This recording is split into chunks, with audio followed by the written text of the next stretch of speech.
ਕੀਤਾ ਲੋੜੀਐ ਕੰਮ ਸੋ ਹਰਿ ਪਹਿ ਆਖੀਐ। ਕਾਰਜ ਦੇਹ ਸਵਾਰ ਸਤਿਗੁਰ ਸੱਚ ਸਾਖੀਐ। ਸੰਤਾ ਸੰਗ ਨਿਧਾਨ ਅੰਮ੍ਰਿਤ ਰਸ ਚਾਖੀਐ।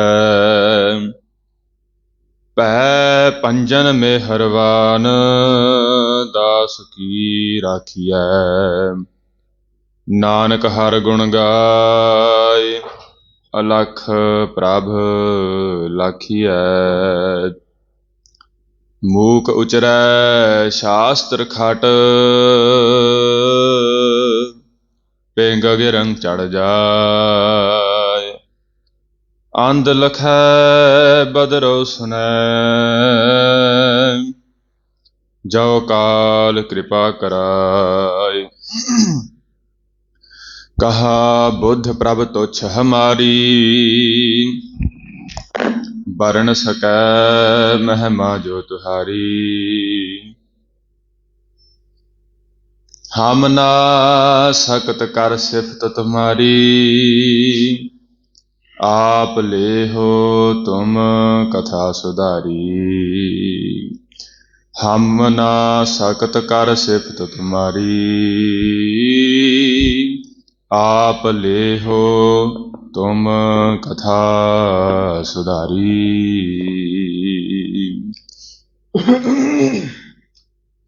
ਸਤਿਨਾਮ ਸ਼੍ਰੀ ਵਾਹਿਗੁਰੂ ਸਾਹਿਬ ਜੀ। ਸ਼ਲੋਕ ਮਹੱਲਾ ਤੀਜਾ। ਦੂਜੈ ਭਏ ਬਿਲਾਵਲ ਨ ਹੋਵਈ ਮਨ ਮੁਖ ਥਾਏ ਨ ਪਾਈ। ਪਾਖੰਡ ਭਗਤ ਨ ਹੋਵਈ ਪਾਰ ਬ੍ਰਹਮ ਨ ਪਾਇਆ ਜਾਏ। ਦੂਜੈ ਭਏ ਬਿਲਾਵਲ ਨ ਹੋਵਈ ਮਨ ਮੁਖ ਥਾਏ ਨ ਪਾਏ। ਪਾਖੰਡ ਭਗਤ ਨ ਹੋਵਈ ਪਾਰ ਬ੍ਰਹਮ ਨ ਪਾਇਆ ਜਾਏ।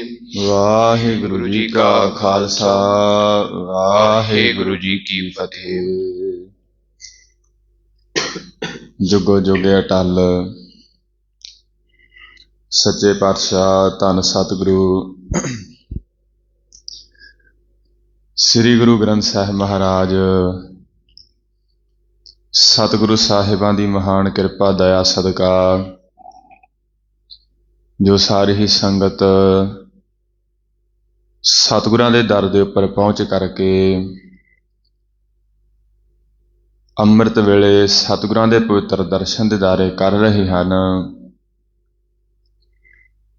ਸਤਿਗੁਰਾਂ ਨੇ ਕਿਰਪਾ ਕੀਤੀ ਹੈ ਸਾਰਿਆਂ ਦੇ ਉੱਪਰ। ਸਤਿਗੁਰਾਂ ਨੇ ਪਵਿੱਤਰ ਪ੍ਰਕਾਸ਼ਮਾਨ ਹੋ ਕਰਕੇ ਤੇ ਦਰਸ਼ਨ ਦੀਦਾਰੇ ਬਖਸ਼ ਰਹੇ ਹਨ। ਪਵਿੱਤਰ ਸਤ ਸੰਗਤ ਦੀਆਂ ਘੜੀਆਂ,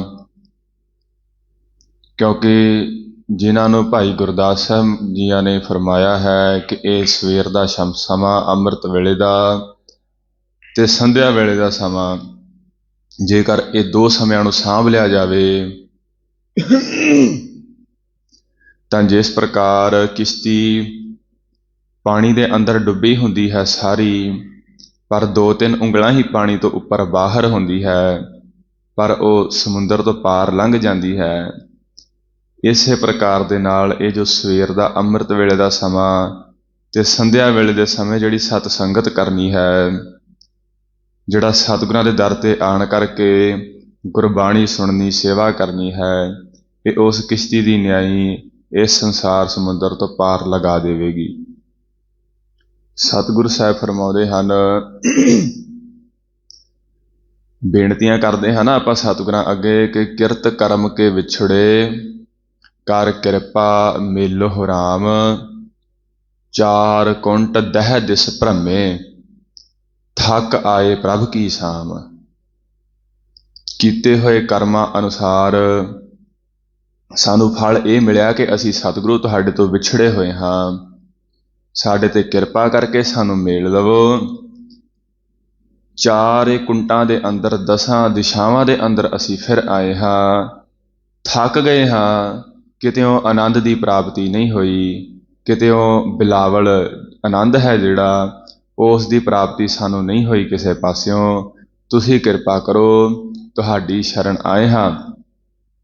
ਸਾਨੂੰ ਆਪਣੀ ਚਰਣੀ ਰੱਖ ਕਰਕੇ ਤੇ ਇਹਨਾਂ ਦੁੱਖਾਂ ਕਸ਼ਟਾਂ ਤੋਂ ਸਾਡੀ ਨਿਵਰਤੀ ਕਰ ਦੇਵੋ, ਕਿਉਂਕਿ ਅਰਦਾਸ ਸਾਡੀ ਇਹੀ ਹੁੰਦੀ ਹੈ ਨਾ ਕਿ ਸਾਡੇ ਮਨ ਦੇ ਦੁੱਖ ਰੋਗ ਕਸ਼ਟ, ਤਨ ਦੇ ਦੁੱਖ ਰੋਗ, ਪਰਿਵਾਰ ਦੇ ਅੰਦਰੋਂ ਦੁੱਖ ਰੋਗ ਸਾਰੇ ਮਿਟ ਜਾਣ। ਪਰ ਇਹ ਤਾਂ ਜਿਹੜੇ ਦੁੱਖ ਬੜੇ ਹੀ ਤੁੱਛ ਹਨ, ਬੜੇ ਹੀ ਛੋਟੇ ਹਨ। ਉਸ ਦੁੱਖ ਦੇ ਅੰਦਰ, ਉਸ ਦੁੱਖ ਦੇ ਸਾਹਮਣੇ ਇਹ ਦੁਨਿਆਵੀ ਦੁੱਖ ਬੜੇ ਛੋਟੇ ਹਨ। ਕਿਹੜਾ ਦੁੱਖ? ਜਿਹੜਾ ਜਨਮ ਤੇ ਮਰਨ ਦਾ ਦੁੱਖ ਹੈ। ਗੁਰਬਾਣੀ ਨੇ ਸਭ ਤੋਂ ਵੱਡਾ ਦੁੱਖ ਹੀ ਇਸੇ ਨੂੰ ਮੰਨਿਆ ਹੈ ਕਿ ਮਨੁੱਖ ਨੂੰ ਬਾਰ-ਬਾਰ ਜੰਮਣਾ ਪੈਂਦਾ ਹੈ, ਬਾਰ-ਬਾਰ ਮਰਨਾ ਪੈਂਦਾ ਹੈ। ਇਸ ਦਾ ਇਹ ਸਫ਼ਰ ਹੀ ਮੁੱਕ ਨਹੀਂ ਰਿਹਾ। ਦੇਖੋ, ਜੇਕਰ ਆਪਾਂ ਨੂੰ ਕੋਈ ਲੰਮਾ ਸਫ਼ਰ ਕਰਨਾ ਪੈ ਜਾਵੇ ਗੱਡੀ ਟ੍ਰੇਨ ਦੇ ਉੱਪਰ, ਤਾਂ ਸਰੀਰ ਕਿਤਨਾ ਥੱਕ ਜਾਂਦਾ ਹੈ, 2 ਦਿਨ ਥਕਾਵਟ ਨਹੀਂ ਜਾਂਦੀ। ਤੇ ਜਰਾ ਵਿਚਾਰ ਕਰੀਏ, ਇਹ ਮਨ ਕਿਤਨੇ ਹੀ ਜਨਮਾਂ ਤੋਂ ਇਹ ਭਰਮਦਾ ਆ ਰਿਹਾ ਹੈ। ਬਹੁਤ ਜਨਮ ਵਿਛਰੇ ਥੇ ਮਾਧੋ। ਕੱਲ ਭਗਤ ਰਵਿਦਾਸ ਸਾਹਿਬ ਜੀਆਂ ਦਾ ਜਨਮ ਦਿਹਾੜਾ ਮਨਾ ਕਰਕੇ ਹਟੇ ਹਨਾ। ਉਹਨਾਂ ਦਾ ਇਹ ਬਚਨ ਹੈ, ਬਹੁਤ ਜਨਮ ਵਿਛਰੇ ਥੇ ਮਾਧੋ। ਕਈ ਜਨਮ ਹੋ ਗਏ ਸਾਨੂੰ ਤੁਹਾਨੂੰ ਵਿਛੜਿਆ ਤੋਂ। ਸਾਡਾ ਇਹ ਸਫ਼ਰ ਹੀ ਚੱਲ ਰਿਹਾ ਹੈ, ਅਸੀਂ ਪਹੁੰਚੇ ਹੀ ਨਹੀਂ। ਤੇ ਇਹ ਵਿਚਾਰ ਕਰੀਏ ਕਿ ਮਨ ਕਿਤਨਾ ਥੱਕ ਚੁੱਕਾ ਹੋਵੇਗਾ। 4 ਕੁੰਟ ਦਹਿ ਦਿਸ ਭ੍ਰਮੇ, ਥੱਕ ਆਏ ਪ੍ਰਭ ਕੀ ਸ਼ਾਮ। ਇਹ ਮਨ ਬੜਾ ਥੱਕ ਚੁੱਕਿਆ ਹੈ ਸਫ਼ਰ ਕਰਕੇ। ਤੇ ਪਰ ਉਪਕਾਰ ਕਰਦੇ ਹਨ ਆਪਾਂ ਦੂਸਰਿਆਂ ਦੇ ਉੱਪਰ, ਲੰਗਰ ਲਗਾਉਣੇ ਹਾਂ, ਬੜੀ ਚੰਗੀ ਗੱਲ। ਸਤਿਗੁਰਾਂ ਨੇ ਇਹ ਬੜਾ ਵੱਡਾ ਸਾਡੇ ਦੇ ਉੱਪਰ ਮਿਹਰ ਦਾ ਹੱਥ ਰੱਖਿਆ ਹੈ ਕਿ ਸਾਨੂੰ ਇਹ ਦਾਤਾਂ ਬਖਸ਼ੀਆਂ ਹਨ ਸਤਿਗੁਰਾਂ ਨੇ। ਪਰ ਜਿਹੜਾ ਸਭ ਤੋਂ ਵੱਡਾ ਉਪਕਾਰ ਹੈ ਗੁਰਬਾਣੀ ਨੇ ਮੰਨਿਆ, ਕਿਸੇ ਦਾ ਜੇਕਰ ਭਲਾ ਕਰਨਾ ਹੈ, ਹੇ ਜੀਵ ਤੂੰ ਆਪਣੇ ਮਨ ਦਾ ਭਲਾ ਕਰ, ਆਪਣੇ ਮਨ ਦੇ ਪਰ ਉਪਕਾਰ ਕਰ। ਆਪਣੇ ਮਨ ਨੂੰ ਜਿਹੜਾ ਕਈ ਜਨਮਾਂ ਤੋਂ ਭਟਕਿਆ ਆ ਰਿਹਾ ਹੈ, ਉਸ ਨੂੰ ਸਤਿਗੁਰਾਂ ਦੇ ਚਰਨੀ ਲਾ ਕਰਕੇ ਇਹਦਾ ਵੀ ਭਲਾ ਕਰਦੇ, ਇਹਦਾ ਸਫ਼ਰ ਮੁੱਕ ਜਾਵੇ ਕਿਤੇ। ਆਪਣੀ ਮੰਜ਼ਿਲ ਜਿਹੜੀ ਪਰਮੇਸ਼ਰ ਦੇ ਵਿੱਚ ਮਿਲਾਪ ਹੈ, ਇਸ ਨੂੰ ਪ੍ਰਾਪਤ ਹੋ ਜਾਵੇ ਕਿਤੇ। ਤੂੰ ਆਪਣੇ ਮਨ ਦਾ ਵੀ ਭਲਾ ਕਰਦੇ, ਆਪਣੇ ਮਨ ਦੇ ਉੱਪਰ ਵੀ ਪਰ ਉਪਕਾਰ ਕਰ। ਇਹ ਜਿਹੜੀ ਜੀਵ ਆਤਮਾ ਹੈ, ਕਈ ਜਨਮ ਭਏ ਕੀਟ ਪਤੰਗਾ, ਕਈ ਜਨਮ ਗਜ ਮੀਨ ਕੁਰੰਗਾ, ਕਈ ਜਨਮ ਹੈਵਰ ਬ੍ਰਿਖ ਜੋਇਓ, ਕਈ ਜਨਮ। ਇਸ ਪ੍ਰਕਾਰ ਸਤਿਗੁਰ ਫਰਮਾਉਂਦੇ ਕਿ ਕਿਤਨੇ ਹੀ ਜਨਮ, ਕਿੰਨੀਆਂ ਜੂਨਾਂ ਦੇ ਵਿੱਚ ਲੰਘ ਗਏ ਸਾਡੇ। ਮਿਲ ਜਗਦੀਸ਼ ਮਿਲਣ ਕੀ ਬਰੀਆ, ਚਿਰੰਕਾਲ ਇਹ ਦੇਹ ਸੰਜਰੀਆ। ਕਿ ਇਹ ਮਿਲਣ ਦੀ ਵਾਰੀ ਹੈ ਸਤਿਗੁਰਾਂ ਨੂੰ, ਇਸ ਦਾ ਲਾਹਾ ਪ੍ਰਾਪਤ ਕਰ ਲੈ। ਇਹ ਦੇਹ ਵੀ ਬਹੁਤਾ ਚਿਰ ਨਹੀਂ ਟਿਕਣੀ। ਇਸੇ ਨੇ ਫਿਰ ਅਗਲੇ ਸਫ਼ਰ ਦੇ ਅੰਦਰ ਜੇਕਰ ਤੂੰ ਇਸ ਦੇ ਉੱਪਰ ਭਲਾ ਇਹਦਾ ਨਾ ਕਰ ਸਕਿਆ, ਪਰਮੇਸ਼ਰ ਜੀਆਂ ਦਾ ਨਾਮ ਸਿਮਰਨ ਕਰਕੇ ਤੇ ਉਹਨਾਂ ਦੇ ਵਿੱਚ ਨਾ ਸਮਾ ਸਕਿਆ, ਇਹ ਸਰੀਰ ਵੀ ਬਹੁਤਾ ਚਿਰ ਨਹੀਂ ਰਹਿਣਾ। ਇਹ ਵੀ ਕੱਪੜਾ ਲਾ ਕਰਕੇ ਤੂੰ ਅਗਲੇ ਸਫ਼ਰ ਤੇ ਚਲੇ ਜਾਵੇਂਗਾ। ਤੇ ਇਹੀ ਪ੍ਰਸੰਗ ਚੱਲਦਾ ਰਹੇਗਾ। ਤੇ ਜਨਮ ਮਰਨ ਦਾ ਇਹ ਪ੍ਰਸੰਗ, ਇਹ ਗੇੜ ਕਦੀ ਟੁੱਟਣਾ ਹੀ ਨਹੀਂ, ਖਤਮ ਹੀ ਨਹੀਂ ਹੋਣਾ। ਅੱਜ ਸਤਿਗੁਰੂ ਸਾਹਿਬ ਪਵਿੱਤਰ ਮੁਖ ਵਾਕ ਦੇ ਅੰਦਰ ਬਖਸ਼ਿਸ਼ ਕਰ ਰਹੇ ਹਨ। ਇਹ ਜਨਮ ਮਰਨ ਦਾ ਜਿਹੜਾ ਦੁੱਖ ਦਾ ਗੇੜ ਹੈ, ਇਹ ਤੋੜੀਏ ਕਿਵੇਂ? ਜਿਹੜਾ ਬਿਲਾਵਲ ਆਨੰਦ ਹੈ, ਜਿਹੜਾ ਸਦਾ ਆਨੰਦ, ਜਿਹੜਾ ਕਦੀ ਨਾਸ ਹੋਣ ਵਾਲਾ, ਉਸ ਦੀ ਪ੍ਰਾਪਤੀ ਕਿਵੇਂ ਕਰੀਏ? ਉਹ ਸਤਿਗੁਰੂ ਸਾਹਿਬ ਅੱਜ ਪਵਿੱਤਰ ਮੁਖ ਵਾਕ ਦੇ ਅੰਦਰ ਬਖਸ਼ਿਸ਼ ਕਰ ਰਹੇ ਹਨ। ਸਾਰੀ ਹੀ ਸੰਗਤ ਬੜੇ ਨਿਮਰਤਾ ਸਹਿਤ ਸਤਿਗੁਰਾਂ ਅੱਗੇ ਦੋਏ ਕਰ ਜੋੜ ਸੀਸ ਨਿਵਾ ਕਰਕੇ ਆਖੀਏ ਜੀ, ਸਤਨਾਮ ਸ਼੍ਰੀ ਵਾਹਿਗੁਰੂ ਸਾਹਿਬ ਜੀ। ਸਤਨਾਮ ਸ਼੍ਰੀ ਵਾਹਿਗੁਰੂ ਸਾਹਿਬ ਜੀ। ਸ਼ਲੋਕ ਮਹੱਲਾ ਤੀਜਾ। ਇਹ ਪਵਿੱਤਰ ਸ਼ਬਦ ਜੋ ਸਤਿਗੁਰਾਂ ਦਾ ਅੱਜ ਆ ਰਿਹਾ ਹੈ, ਇਹ ਸਾਧ ਸੰਗਤ, ਇਹ ਸ਼ਬਦ ਬਿਲਾਵਲ ਕੀ ਵਾਰ ਦੇ ਵਿੱਚੋਂ ਹੈ। ਮਹੱਲਾ ਚੌਥਾ। ਚੌਥੇ ਪਾਤਸ਼ਾਹ ਸ੍ਰੀ ਗੁਰੂ ਰਾਮਦਾਸ ਮਹਾਰਾਜ ਸਤਿਗੁਰਾਂ ਦੀ ਇਹ ਬਿਲਾਵਲ ਰਾਗ ਦੇ ਅੰਦਰ ਵਾਰ ਉਚਾਰਨ ਕੀਤੀ ਹੋਈ ਹੈ। ਵਾਰ ਦਾ ਅਰਥ ਹੁੰਦਾ ਹੈ ਜਿਸ ਦੇ ਅੰਦਰ ਪੌੜੀਆਂ ਹੋਣ, ਤੇ ਉਹ ਸਾਰੀਆਂ ਪੌੜੀਆਂ ਜਿਹਦੀ ਵਾਰ ਹੋਵੇ ਉਸੇ ਦੀਆਂ ਹੀ ਹੁੰਦੀਆਂ ਹਨ। ਕਹਿਣ ਤੋਂ ਭਾਵ ਇਸ ਸ਼ਬਦ ਦੇ ਅੰਦਰ ਜਿਹੜੀ ਪੌੜੀ ਹੈ ਉਹ ਸ੍ਰੀ ਗੁਰੂ ਰਾਮਦਾਸ ਮਹਾਰਾਜ ਜੀ ਦੀ ਹੈ, ਕਿਉਂਕਿ ਪੌੜੀ ਦੇ ਉੱਪਰ ਸਿਰਲੇਖ ਕੋਈ ਨਹੀਂ ਹੈ। ਤੇ ਜਿਹੜੇ ਵਿੱਚ ਸ਼ਬਦ ਸ਼ਲੋਕ ਆਉਣਗੇ, 2 ਸ਼ਲੋਕ ਤੇ 1 ਪੌੜੀ, ਉਹ ਸ਼ਲੋਕਾਂ ਦੇ ਉੱਪਰ ਸਿਰਲੇਖ ਲਿਖਿਆ ਹੋਇਆ ਹੈ ਕਿ ਇਹ ਸ਼ਲੋਕ ਕਿਹੜੇ ਸਤਿਗੁਰਾਂ ਦਾ ਹੈ। ਸੋ ਇਹ ਪਵਿੱਤਰ ਸ਼ਬਦ ਦੇ ਅੰਦਰ ਜੋ ਪਹਿਲਾ ਸ਼ਲੋਕ ਆ ਰਿਹਾ ਹੈ ਉਹ ਤੀਸਰੇ ਪਾਤਸ਼ਾਹ ਸ੍ਰੀ ਗੁਰੂ ਅਮਰਦਾਸ ਮਹਾਰਾਜ ਸਤਿਗੁਰੂ ਸਾਹਿਬ ਫਰਮਾ ਰਹੇ ਹਨ। ਦੂਜੇ ਭਾਏ ਬਿਲਾਵਲ ਨਾ ਹੋਵਈ। ਦੂਜੇ ਭਾਏ, ਜਿਹੜਾ ਦੂਜਾ ਭਾਵ ਲੱਗ ਜਾਣਾ ਹੈ, ਜਿਹੜਾ ਦੁਵੈਤ ਲੱਗ ਜਾਣਾ ਹੈ ਕਿ ਪਰਮੇਸ਼ਰ ਹੋਰ ਹੈ, ਅਸੀਂ ਜੀਵ ਹੋਰ ਹਾਂ, ਪਰਮੇਸ਼ਰ ਤੋਂ ਜਿਹੜਾ ਵੱਖਰਾ ਹੋਣਾ, ਇਹ ਦੁਵੈਤ ਹੈ। ਮਾਇਆ ਦਾ ਵੀ ਸੁਭਾਅ ਇਹੀ ਹੈ ਨਾ, ਮਾਇਆ ਵੀ ਇਹੀ ਕਰਦੀ ਹੈ। ਕਿਵੇਂ? ਇਹ ਮਾਇਆ ਜਿਤ ਹਰ ਵਿਸਰੈ, ਮੋਹ ਉਪਜੈ, ਭਾਉ ਦੂਜਾ ਲਾਇਆ। ਇਹ ਮਾਇਆ ਦੇ ਲੱਛਣ ਕਿਹੜੇ ਹਨ ਕਿ ਜਿਸ ਮਾਇਆ ਦੇ ਕਰਕੇ, ਜਿਸ ਚੀਜ਼ ਦੇ ਕਰਕੇ ਹਰੀ ਪਰਮੇਸ਼ਰ ਵਿਸਰ ਜਾਵੇ, ਉਹ ਮਾਇਆ ਹੈ। ਮੋਹ ਪੈਦਾ ਹੋਵੇ ਕਿਸੇ ਨਾਲ, ਉਹ ਮਾਇਆ ਹੈ। ਅਤੇ ਭਾਉ ਦੂਜਾ ਲਾਇਆ, ਦੂਸਰਾ ਭਾਵ ਲੱਗ ਜਾਵੇ ਮਨ ਦੇ ਅੰਦਰ, ਮਨ ਦੇ ਅੰਦਰ ਕੋਈ ਦੂਸਰੇ ਦੀ ਜਗ੍ਹਾ ਬਣ ਜਾਵੇ ਸਤਿਗੁਰਾਂ ਤੋਂ ਇਲਾਵਾ, ਪਰਮੇਸ਼ਰ ਤੋਂ ਇਲਾਵਾ, ਉਹ ਹੈ ਮਾਇਆ। ਸਤਿਗੁਰੂ ਸਾਹਿਬ ਫਰਮਾ ਰਹੇ ਹਨ, ਦੂਜੈ ਭਾਏ ਬਿਲਾਵਲ ਨਾ ਹੋਵਈ। ਮਾਇਆ ਦੇ ਪ੍ਰਭਾਵ ਹੇਠ ਆ ਕਰਕੇ ਜਿਤਨਾ ਚਿੱਕਰ ਤੱਕ ਮਨ ਦੇ ਅੰਦਰ ਦੂਸਰਾ ਭਾਵ ਬਣਿਆ ਰਹੇਗਾ ਕਿ ਸਤਿਗੁਰਾਂ ਤੋਂ ਇਲਾਵਾ ਮੈਂ ਕਿਤੇ ਹੋਰ ਜਾ ਕੇ ਕੁਝ ਪ੍ਰਾਪਤ ਕਰ ਲਵਾਂ, ਸਤਿਗੁਰਾਂ ਤੋਂ ਇਲਾਵਾ ਕੋਈ ਹੋਰ ਹੈ ਮੈਨੂੰ ਦੇਣ ਵਾਲਾ, ਜਾਂ ਮੈਂ ਖੁਦ ਹਾਂ ਕਮਾਈ ਕਰਕੇ ਖਾਣ ਵਾਲਾ, ਜਿੰਨਾ ਚਿੱਕਰ ਤੱਕ ਇਹ ਦੂਸਰਾ ਭਾਵ ਹੈ ਮਨ ਦੇ ਅੰਦਰ, ਏਕਤਾ ਨਹੀਂ ਬਣੀ, ਪਰਮੇਸ਼ਰ ਜੀਆਂ ਨੂੰ ਨਹੀਂ ਜਾਣਿਆ, ਉਤਨਾ ਚਿੱਕਰ ਤੱਕ ਸਤਿਗੁਰੂ ਸਾਹਿਬ ਫਰਮਾਉਂਦੇ ਬਿਲਾਵਲ ਨਾ ਹੋਵਈ, ਕਿ ਜਿਹੜਾ ਬਿਲਾਵਲ ਇਹ ਆਨੰਦ ਹੈ ਨਾ, ਇਸ ਦੀ ਪ੍ਰਾਪਤੀ ਤੈਨੂੰ ਨਹੀਂ ਹੋ ਸਕਦੀ। ਆਪਾਂ ਕਹਿੰਦੇ ਤਾਂ ਹਾਂ ਕਿ ਫਲਾਣੀ ਚੀਜ਼ ਖਾ ਕਰਕੇ, ਫਲਾਣੀ ਚੀਜ਼ ਪਹਿਨ ਕਰਕੇ ਬੜਾ ਆਨੰਦ ਬਣਿਆ, ਬੜਾ ਆਨੰਦ ਆ ਗਿਆ, ਪਰ ਸਤਿਗੁਰੂ ਸਾਹਿਬ ਫਰਮਾਉਂਦੇ ਹਨ ਜਿਹੜਾ ਸਦਾ ਆਨੰਦ, ਸਦੀਵੀ ਆਨੰਦ ਹੈ ਨਾ, ਉਹ ਤਾਂ ਸਤਿਗੁਰਾਂ ਪਾਸੋਂ ਹੀ ਮਿਲੇਗਾ। ਕਿਉਂਕਿ ਦੁਨਿਆਵੀ ਆਨੰਦ, ਕੁਝ ਖਾ ਲਿਆ, ਹਜਮ ਹੋ ਗਿਆ, ਦੁਬਾਰਾ ਫਿਰ ਭੁੱਖ ਲੱਗ ਗਈ, ਭਾਈ ਕਿੱਥੇ ਗਿਆ ਤੁਹਾਡਾ ਆਨੰਦ? ਕੁਝ ਕੱਪੜੇ ਪਹਿਨ ਲਏ, ਸੁੰਦਰ ਵਸਤਰ ਪਹਿਨ ਲਏ, ਕੱਪੜੇ ਖਰਾਬ ਹੋ ਗਏ, ਪਾਟ ਗਏ, ਕਿੱਥੇ ਗਿਆ ਉਹ ਆਨੰਦ? ਨਾਸ ਹੋ ਜਾਂਦਾ ਹੈ, ਖਤਮ ਹੋਣ ਵਾਲਾ ਹੈ। ਪਰ ਜਿਹੜਾ ਸਦੀਵੀ ਆਨੰਦ ਸਤਿਗੁਰੂ ਸਾਹਿਬ ਅੱਜ ਇਸ ਬਾਣੀ ਅੰਦਰ ਫਰਮਾ ਰਹੇ ਹਨ, ਉਹ ਕਿਵੇਂ ਪ੍ਰਾਪਤ ਹੋਵੇਗਾ?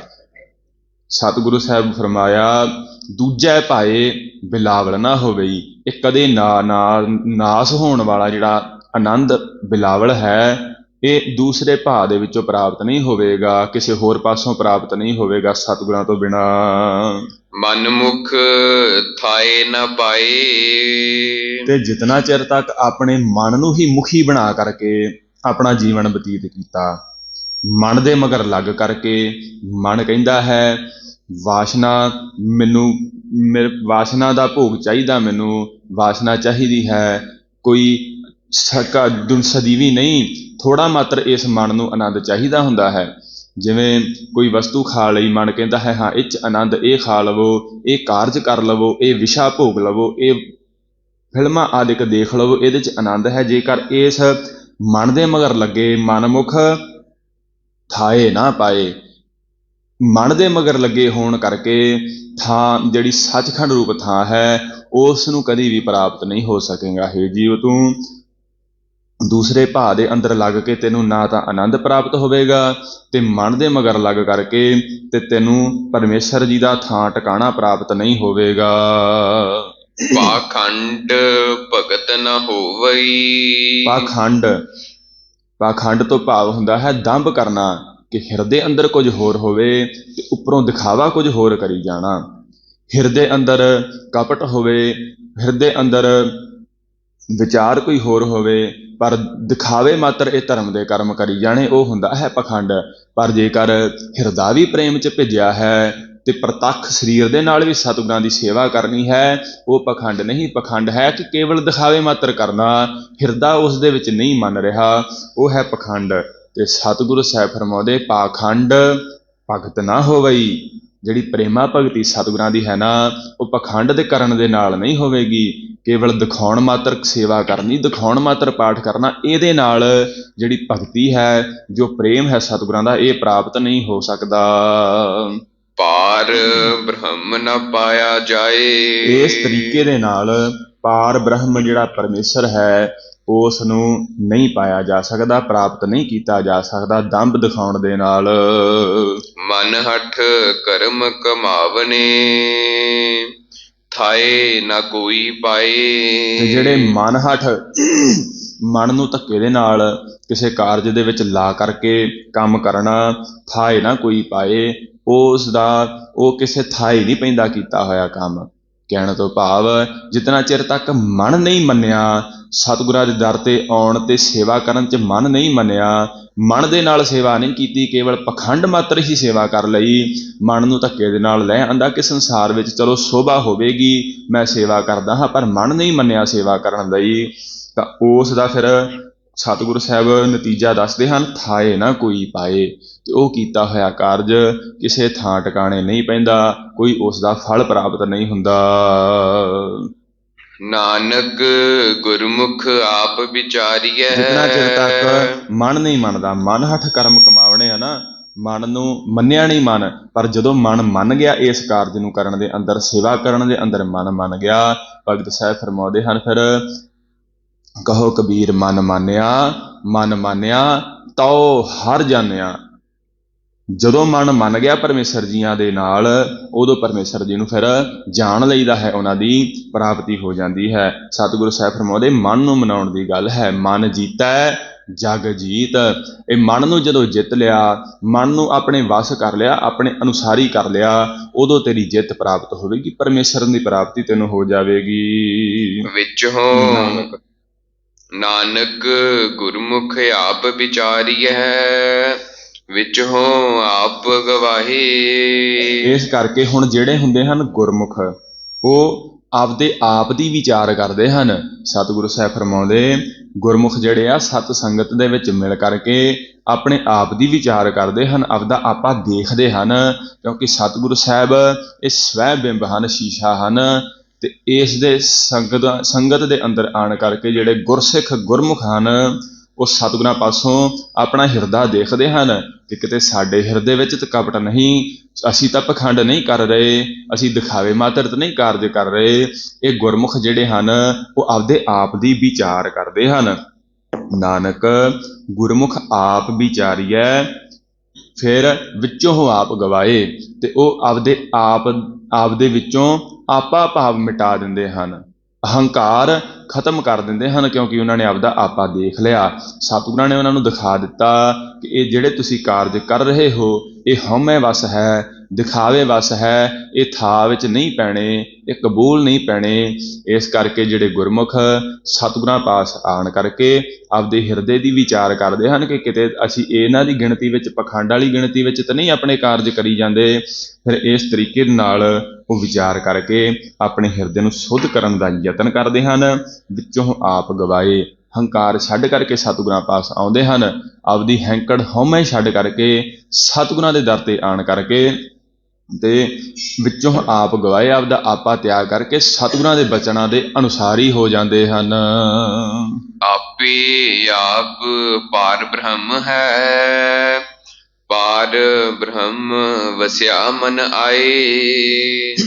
ਜਿਹੜਾ ਪਾਰ ਬ੍ਰਹਮ ਪਰਮੇਸ਼ਰ ਹੈ ਉਹ ਆਪੇ ਆਪ, ਉਹ ਆਪਦੇ ਵਿੱਚ ਆਪ ਹੀ ਹੈ, ਭਾਵ ਉਹ ਸ੍ਰੇਸ਼ਟ ਸੁਤੰਤਰ ਹੈ। ਜਿਹੜਾ ਪਰਮੇਸ਼ਰ ਆਪੇ ਆਪ ਪਾਰ ਬ੍ਰਹਮ ਹੈ, ਉਹ ਜਿਹੜਾ ਪਾਰ ਬ੍ਰਹਮ ਵਸਿਆ ਮਨ ਆਏ, ਫਿਰ ਉਹਨਾਂ ਗੁਰਮੁਖਾਂ ਦੇ ਮਨ ਦੇ ਅੰਦਰ ਆਣ ਕਰਕੇ ਵਸ ਜਾਂਦਾ ਹੈ। ਜਦੋਂ ਉਹ ਗੁਰਮੁਖ ਸਤਿਗੁਰਾਂ ਸਾਹਿਬ ਨੂੰ ਆਪਣਾ ਮੁਖੀ ਬਣਾ ਕਰਕੇ ਸਤਿਗੁਰਾਂ ਦੇ ਕਹੇ ਅਨੁਸਾਰੀ ਹੋ ਕਰਕੇ ਆਪਣਾ ਜੀਵਨ ਬਤੀਤ ਕਰਦੇ ਹਨ, ਆਪਣੇ ਅੰਦਰੋਂ ਆਪਾ ਭਾਵ ਮਿਟਾ ਦਿੰਦੇ ਹਨ, ਫਿਰ ਉਹ ਪਾਰ ਬ੍ਰਹਮ ਪਰਮੇਸ਼ਰ ਉਹਨਾਂ ਦਾ ਹਿਰਦਾ ਸੁੱਧ ਹੋਇਆ ਵੇਖ ਕੇ ਵਸਿਆ ਮਨ ਆਏ, ਆਣ ਕਰਕੇ ਉਹ ਪਰਮੇਸ਼ਰ ਵਸ ਜਾਂਦਾ ਹੈ ਹਿਰਦੇ ਅੰਦਰ। ਤੇ ਜਿਹੜੇ ਫਿਰ ਉਹਨਾਂ ਨੂੰ ਪਰਮੇਸ਼ਰ ਨੂੰ ਆਪਣੇ ਹਿਰਦੇ ਅੰਦਰ ਵਸਾਉਣ ਵਾਲੇ ਗੁਰਮੁਖ ਹੁੰਦੇ ਹਨ, ਉਹ ਆਪੇ ਆਪ ਪਾਰ ਬ੍ਰਹਮ ਹੈ, ਉਹ ਆਪ ਹੀ ਪਰਮੇਸ਼ਰ ਪਾਰ ਬ੍ਰਹਮ ਦਾ ਸਰੂਪ ਬਣ ਜਾਂਦੇ ਹਨ, ਉਸੇ ਦਾ ਹੀ ਸਰੂਪ ਬਣ ਜਾਂਦੇ ਹਨ, ਕਿਉਂਕਿ ਉਹਨਾਂ ਦੇ ਹਿਰਦੇ ਅੰਦਰ ਪਰਮੇਸ਼ਰ ਆਪ ਪ੍ਰਗਟ ਹੋ ਆਉਂਦਾ ਹੈ। ਜੰਮਣ ਮਰਨਾ ਕੱਟਿਆ ਜੋਤੀ ਜੋਤ ਮਿਲਾਏ। ਸਤਿਗੁਰੂ ਸਾਹਿਬ ਫਰਮਾਉਂਦੇ ਹਨ, ਫਿਰ ਉਹਨਾਂ ਗੁਰਮੁਖਾਂ ਦਾ ਜਨਮ ਮਰਨ ਕੱਟਿਆ ਜਾਂਦਾ ਹੈ। ਉਹਨਾਂ ਗੁਰਮੁਖਾਂ ਦਾ ਜਿਹੜੇ ਸਤਿਗੁਰਾਂ ਦੇ ਦਰ ਤੇ ਆਣ ਕਰਕੇ ਆਪਣਾ ਆਪਾ ਤਿਆਗਦੇ ਹਨ, ਆਪਣੇ ਹਿਰਦੇ ਦੀ ਵਿਚਾਰ ਕਰਦੇ ਹਨ, ਸਤਿਗੁਰਾਂ ਦੇ ਬਚਨਾਂ ਅਨੁਸਾਰੀ ਤੁਰਨ ਦਾ ਪ੍ਰਣ ਕਰ ਲੈਂਦੇ ਹਨ, ਉਹਨਾਂ ਦਾ ਸਤਿਗੁਰੂ ਸਾਹਿਬ ਫਿਰ ਜੰਮਣ ਮਰਨਾ ਕੱਟਿਆ, ਉਹਨਾਂ ਦਾ ਜਨਮ ਮਰਨ ਦਾ ਗੇੜ, ਬਾਰ-ਬਾਰ ਆਉਣ ਦਾ ਗੇੜ ਕੱਟ ਦਿੰਦੇ ਹਨ। ਕਿਉਂ? ਕਿਉਂਕਿ ਉਹਨਾਂ ਦਾ ਇਹ ਸਫ਼ਰ ਪੂਰਾ ਹੋ ਜਾਂਦਾ ਹੈ। ਪਰਮੇਸ਼ਰ ਜੀ ਹਿਰਦੇ ਅੰਦਰ ਵਸ ਆਉਂਦੇ ਹਨ, ਆਤਮਾ ਜਿਹੜੀ ਪਰਮ ਆਤਮਾ ਦੇ ਵਿੱਚ ਮਿਲ ਜਾਂਦੀ ਹੈ, ਇਹਦਾ ਸਫ਼ਰ ਪੂਰਾ ਹੋ ਜਾਂਦਾ ਹੈ। ਫਿਰ ਇਹ ਕਹਿ ਦਿੰਦੇ ਹਨ, ਬਹੁਰ ਹਮ ਕਾਹੇ ਆਵਹਿੰਗੇ, ਆਵਣ ਜਾਣਾ ਹੁਕਮ ਤਿਸੈ ਕਾ, ਹੁਕਮੇ ਬੁੱਝ ਸਮਾਵੇਂਗੇ। ਫਿਰ ਭਾਈ ਉਹ ਕਿਉਂ ਆਉਣ ਜਾਣ ਉਹਨਾਂ ਦਾ ਹੋਵੇਗਾ? ਉਹਨਾਂ ਦਾ ਸਫ਼ਰ ਹੀ ਪੂਰਾ ਹੋ ਗਿਆ। ਇਸ ਆਤਮਾ ਆਪਦੀ ਜੀਵ ਆਤਮਾ ਦੇ ਉੱਪਰ ਉਹਨਾਂ ਨੇ ਫਿਰ ਪਰ ਉਪਕਾਰ ਇਹ ਗੁਰਮੁਖਾਂ ਨੇ ਕਰ ਲਿਆ। ਸਤਿਗੁਰਾਂ ਦੇ ਦਰ ਤੇ ਆਣ ਕਰਕੇ ਉਹਨਾਂ ਦਾ ਜਨਮ ਮਰਨ ਕੱਟਿਆ ਗਿਆ। ਸਤਿਗੁਰਾਂ ਦੀ ਕਿਰਪਾ ਸਦਕਾ ਜੋਤੀ ਜੋਤ ਮਿਲਾਏ, ਤੇ ਉਸ ਪਰਮੇਸ਼ਰ ਦੀ ਜੋਤ ਦੇ ਅੰਦਰ ਪਰਮ ਆਤਮਾ ਜਿਹੜੀ ਜੋਤ ਹੈ, ਉਸ ਦੇ ਅੰਦਰ ਇਹ ਜੀਵ ਆਤਮਾ ਜਿਹੜੀ ਵਿੱਚੋਂ ਜੋਤ ਨਿਕਲੀ ਸੀ, ਉਹ ਪਰਮੇਸ਼ਰ ਦੇ ਅੰਦਰ ਸਮਾ ਜਾਂਦੀ ਹੈ, ਮਿਲ ਜਾਂਦੀ ਹੈ ਸਤਿਗੁਰਾਂ ਦੀ ਦਇਆ ਸਦਕਾ। ਮਹੱਲਾ ਤੀਜਾ। ਬਿਲਾਵਲ ਕਰੋ ਤੁਮ ਪਿਆਰ ਹੋ, ਏਕਸ ਸਿਉ ਲਿਵ ਲਾਏ। ਇਹ ਦੂਸਰਾ ਸ਼ਲੋਕ ਵੀ ਇਸ ਸ਼ਬਦ ਦੇ ਅੰਦਰ ਸ੍ਰੀ ਗੁਰੂ ਅਮਰਦਾਸ ਮਹਾਰਾਜ ਜੀਆਂ ਦਾ ਹੀ ਆ ਰਿਹਾ ਹੈ। ਸਤਿਗੁਰੂ ਸਾਹਿਬ ਫਰਮਾ ਰਹੇ ਹਨ, ਹੇ ਪਿਆਰੇ, ਹੇ ਸਤ ਸੰਗੀ ਸੱਜਣੋ, ਤੁਸੀਂ ਚਾਹੁੰਦੇ ਹੋ ਨਾ ਆਨੰਦ, ਸਦੀਵੀ ਆਨੰਦ ਤੁਹਾਨੂੰ ਮਿਲ ਜਾਵੇ, ਉਸ ਪਰਮੇਸ਼ਰ ਦੀ ਪ੍ਰਾਪਤੀ ਦਾ ਆਨੰਦ ਤੁਹਾਨੂੰ ਮਿਲ ਜਾਵੇ, ਤਾਂ ਉਹ ਕਿਵੇਂ ਮਿਲੇਗਾ? ਏਕਸ ਸਿਉ ਲਿਵ ਲਾਏ, ਜਿਹੜਾ ਇੱਕ ਪਰਮੇਸ਼ਰ ਹੈ, ਇੱਕ ਓੰਕਾਰ ਹੈ, ਸਰਬ ਦਾ ਪ੍ਰਕਾਸ਼ਕ, ਉਚਾਰਨ ਮਾਤਰ ਰੱਖਿਆ ਕਰਨ ਵਾਲਾ, ਸਤਿਗੁਰਾਂ ਦੀ ਦਇਆ ਸਦਕਾ ਜਿਹੜਾ ਪ੍ਰਾਪਤ ਹੁੰਦਾ ਹੈ। ਏਕਸ ਸਿਉ ਲਿਵ ਲਾਏ, ਤੁਸੀਂ ਇੱਕ ਪਰਮੇਸ਼ਰ ਦੇ ਨਾਲ ਲਿਵ ਲਾਉਣੀ ਕਰੋ, ਉਸ ਦੇ ਨਾਲ ਲਿਵ ਲਾ ਕਰਕੇ ਸਦਾ ਰੱਖੋ। ਸਵੇਰ ਸ਼ਾਮ ਸਤਿਗੁਰਾਂ ਦੇ ਦਰ ਤੇ ਤਾਂ ਆਓ, ਪਰ ਹਰ ਵਕਤ ਹੀ ਉਸ ਪਰਮੇਸ਼ਰ ਨੂੰ ਆਪਣੇ ਚਿੱਤ ਦੇ ਅੰਦਰ ਵਸਾ ਕਰਕੇ ਰੱਖੋ।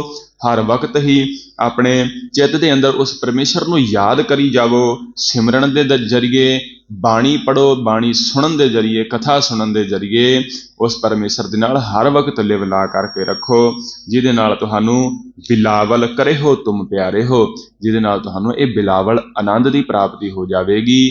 ਪਰਮੇਸ਼ਰ ਦਾ ਜੋ ਸਦੀਵੀ ਆਨੰਦ ਹੈ, ਜਿਹਦੇ ਵਿੱਚ ਜਨਮ ਮਰਨ ਨਹੀਂ, ਜਿੱਥੇ ਬੇਗਮਪੁਰਾ ਸ਼ਹਿਰ ਕੋ ਨਾਓ, ਦੁਖ ਅੰਦੋਹ ਨਹੀਂ ਤਿਹ ਠਾਓ, ਗਮ ਤੋਂ ਰਹਿਤ, ਦੁੱਖਾਂ ਤੋਂ ਰਹਿਤ ਜਿਹੜਾ ਸ਼ਹਿਰ ਹੈ, ਉਹਦੇ ਅੰਦਰ ਫਿਰ ਤੁਹਾਡਾ ਵਾਸਾ ਹੋ ਜਾਵੇਗਾ, ਉਸ ਅਵਸਥਾ ਦੇ ਅੰਦਰ ਤੁਹਾਡਾ ਵਾਸਾ ਹੋ ਜਾਵੇਗਾ, ਜਿੱਥੇ ਦੁੱਖ ਤੇ ਰੋਗ ਦਾ ਕੋਈ ਟਿਕਾਣਾ ਹੀ ਨਹੀਂ।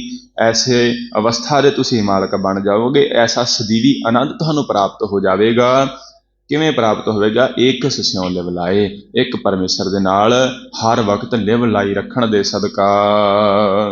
ਜਨਮ ਮਰਨ ਦੁਖ ਕੱਟਿਐ, ਸੱਚੇ ਰਹਿ ਸਮਾਏ।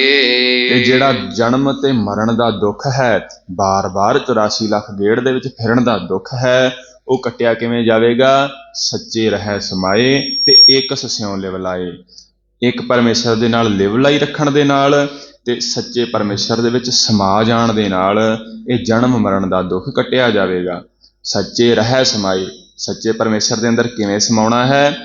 ਏਕਸ ਸਿਉ ਲਿਵ ਲਾਏ, ਜਦੋਂ ਪਰਮੇਸ਼ਰ ਦੇ ਨਾਲ ਲਿਵ ਲੱਗ ਗਈ, ਉਸ ਪਰਮੇਸ਼ਰ ਦੇ ਵਿੱਚ ਸੱਚੇ ਰਹਿ ਸਮਾਏ, ਜੋਤੀ ਜੋਤ ਮਿਲਾਏ, ਉਸ ਦੇ ਵਿੱਚ ਸਮਾ ਜਾਈਦਾ ਹੈ, ਜਿਸ ਨਾਲ ਇਹ ਜਨਮ ਮਰਨ ਦੁੱਖ ਕੱਟੀ ਹੈ। ਇਹ ਦੁੱਖ ਹੈ ਜਿਹੜਾ ਜਨਮ ਮਰਨ ਦਾ, ਜਿਹੜਾ ਸਭ ਤੋਂ ਸ੍ਰੇਸ਼ਟ ਦੁੱਖ, ਵੱਡਾ ਦੁੱਖ ਸਤਿਗੁਰਾਂ ਨੇ ਮੰਨਿਆ ਹੈ, ਸਤਿਗੁਰਾਂ ਨੇ ਫਰਮਾਇਆ ਹੈ, ਉਹ ਕੱਟਿਆ ਜਾਂਦਾ ਹੈ, ਖਤਮ ਹੋ ਜਾਂਦਾ ਹੈ। ਸਦਾ ਬਿਲਾਵਲ ਆਨੰਦ ਹੈ, ਜੇ ਚਲਹਿ ਸਤਿਗੁਰ ਭਾਏ।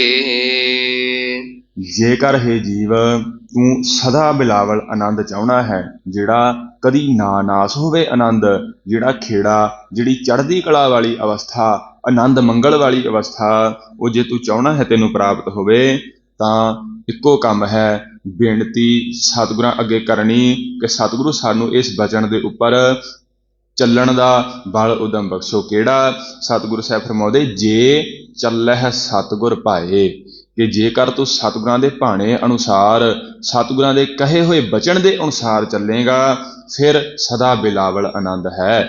ਉਸ ਗੱਲ ਨੂੰ ਮੰਨਣ ਦੇ ਵਿੱਚ ਇਹ ਸਦਾ ਆਨੰਦ ਦੀ ਪ੍ਰਾਪਤੀ ਹੋ ਸਕਦੀ ਹੈ, ਜਿਹੜਾ ਆਨੰਦ ਕਦੀ ਨਾਸ ਹੀ ਨਹੀਂ ਹੁੰਦਾ। ਭਾਵੇਂ ਚਰਖੜੀਆਂ ਤੇ ਚਾੜ ਦਿੱਤਾ ਜਾਵੇ, ਬੰਦ ਕੱਟ ਦਿੱਤਾ ਜਾਵੇ, ਖੋਪਰੀ ਉਤਾਰ ਦਿੱਤੀ ਜਾਵੇ। ਆਪਾਂ ਪਿਛਲੇ ਦਿਨਾਂ 'ਚ ਸਰਵਣ ਕਰਕੇ ਆਏ ਹਾਂ, ਭਾਵੇਂ ਜੰਡਾਂ ਦੇ ਨਾਲ ਬੰਨ੍ਹ ਕੇ ਜਿਉਂਦਿਆਂ ਨੂੰ ਸਾੜ ਦਿੱਤਾ ਜਾਵੇ, ਪਰ ਇਹ ਆਨੰਦ ਹੈ ਜਿਹੜਾ ਜਦੋਂ ਪ੍ਰਾਪਤ ਹੋ ਗਿਆ ਨਾ, ਇਹ ਕਦੀ ਨਾਸ ਨਹੀਂ ਹੋਵੇਗਾ। ਜਿਹੜਾ ਸਦਾ ਬਿਲਾਵਲ ਆਨੰਦ, ਜਿਹੜਾ ਸਦਾ ਹੀ ਆਨੰਦ, ਸਦੀਵੀ ਆਨੰਦ ਹੈ ਉਸ ਪਰਮੇਸ਼ਰ ਦਾ, ਇਹ ਟੋਟੇ ਵੀ ਕਰ ਦਿੱਤਾ ਜਾਵੇ, ਸਰੀਰ ਨੂੰ ਰੂਹਾਂ ਦੇ ਵਿੱਚ ਲਪੇਟ ਕਰਕੇ ਅੱਗ ਲਾ ਦਿੱਤੀ ਜਾਵੇ, ਨੀਹਾਂ ਦੇ ਵਿੱਚ ਚਿਣ ਦਿੱਤਾ ਜਾਵੇ, ਇਹ ਆਨੰਦ ਵਿੱਚ ਕਦੀ ਘਾਟਾ ਵਾਧਾ ਨਹੀਂ ਹੁੰਦਾ। ਇਹ ਆਨੰਦ ਸਦਾ ਹੀ ਚੜ੍ਹਦੀ ਕਲਾ ਵਾਲਾ ਜਿਹੜਾ ਆਨੰਦ ਹੈ, ਇਹ ਪ੍ਰਾਪਤ ਕਿਵੇਂ ਹੋਵੇਗਾ? ਜੇ ਚੱਲਹਿ ਸਤਿਗੁਰ ਭਾਏ, ਜੇ ਸਤਿਗੁਰਾਂ ਦੇ ਬਚਨ ਮੰਨ ਕੇ, ਕੇਸਾਂ ਦਾੜੀ ਰੱਖ ਕਰਕੇ, ਸਾਬਤ ਸੂਰਤ ਹੋ ਕਰਕੇ ਸਤਿਗੁਰਾਂ ਦੇ ਅੱਗੇ ਆਣ ਕਰਕੇ ਤੂੰ ਸੀਸ ਨਿਵਾਏਗਾ ਨਾ, ਸਤਿਗੁਰਾਂ ਦੇ ਬਚਨ ਮੰਨ ਕੇ, ਅੰਮ੍ਰਿਤ ਦੀ ਦਾਤ ਸਤਿਗੁਰਾਂ ਨੇ ਬਖਸ਼ੀ ਛਕ ਕਰਕੇ ਸਤਿਗੁਰਾਂ ਦੀ ਰਹਿਤ ਮਰਿਆਦਾ ਨੂੰ ਨਿਭਾਵੇਂਗਾ। ਕੇਵਲ ਅੰਮ੍ਰਿਤ ਛਕਣਾ ਹੀ ਨਹੀਂ, ਉਸ ਦੀ ਰਹਿਤ ਮਰਿਆਦਾ ਵੀ ਮੰਨ ਕਰਕੇ, ਰਹਿਤ ਮਰਿਆਦਾ ਸਤਿਗੁਰਾਂ ਨੇ ਜਾਰੀ ਇਸ ਦੇ ਉੱਪਰ ਜ਼ੋਰ ਦਿੱਤਾ ਹੈ ਕਿ ਰਹਿਤ ਪਿਆਰੀ ਮੁਝ ਕਉ ਸਿੱਖ ਪਿਆਰਾ ਨਾਹੀਂ। ਅੰਮ੍ਰਿਤ ਛਕ ਕਰਕੇ ਸਤਿਗੁਰਾਂ ਦੀ ਦੱਸੇ ਹੋਏ ਬਚਨ ਰਹਿਤ ਅਨੁਸਾਰ ਹੀ ਆਪਣਾ ਜੀਵਨ ਜੇ ਤੂੰ ਜਿਉਵੇਂਗਾ, ਫਿਰ ਇਹ ਸਦਾ ਆਨੰਦ ਦੀ ਤੈਨੂੰ ਪ੍ਰਾਪਤੀ ਹੋ ਜਾਵੇਗੀ। ਜੇ ਚੱਲਹਿ ਸਤਿਗੁਰ ਭਾਏ, ਜੇ ਸਤਿਗੁਰਾਂ ਦੇ ਬਚਨਾਂ ਦੇ ਅਨੁਸਾਰ ਹੀ ਹੋ ਕਰਕੇ ਤੂੰ ਚੱਲੇਗਾ।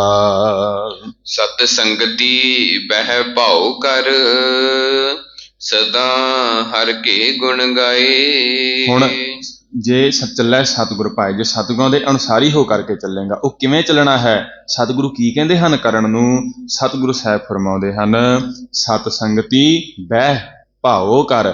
ਸਤ ਸੰਗਤ ਦੇ ਵਿੱਚ ਆਣ ਕਰਕੇ ਬਹਿ ਬੈਠ, ਤੇ ਕੀ ਕਰ? ਭਾਉ ਕਰ, ਸਤਿਗੁਰਾਂ ਦੇ ਨਾਲ ਪ੍ਰੇਮ ਕਰ। ਜਿਨ ਪ੍ਰੇਮ ਕੀਓ ਤਿਨ ਹੀ ਪ੍ਰਭ ਪਾਇਓ। ਪ੍ਰੇਮ ਸਹਿਤ ਸਤਿਗੁਰਾਂ ਦੇ ਦਰ ਦੇ ਉੱਪਰ ਆਣ ਕਰਕੇ ਬੈਠ, ਸਤ ਸੰਗਤ ਦੇ ਵਿੱਚ ਬੈਠ ਕਰਕੇ ਕੀ ਕਰ? ਸਦਾ ਹਰ ਕੇ ਗੁਣ ਗਾਏ, ਤੇ ਹਰੀ ਪਰਮੇਸ਼ਰ ਦੇ ਗੁਣ ਗਾ। ਇੱਥੇ ਗੁਰੂ ਘਰ ਆ ਕੇ ਵੀ ਦੁਨਿਆਵੀ ਗੱਲਾਂ, ਰਾਜਨੀਤਿਕ ਗੱਲਾਂ ਨਹੀਂ, ਇੱਥੇ ਆਣ ਕਰਕੇ ਵੀ ਨਿੰਦਿਆ ਚੁਗਲੀ ਨਹੀਂ, ਇੱਥੇ ਆਣ ਕਰਕੇ ਤਾਂ ਭਾਉ ਕਰ, ਪ੍ਰੇਮ ਕਰ, ਸਦਾ ਹਰ ਕੇ ਗੁਣ ਗਾਏ, ਤੇ ਹਰੀ ਪਰਮੇਸ਼ਰ ਦੇ ਕੇਵਲ ਗੁਣ ਹੀ ਗਾ।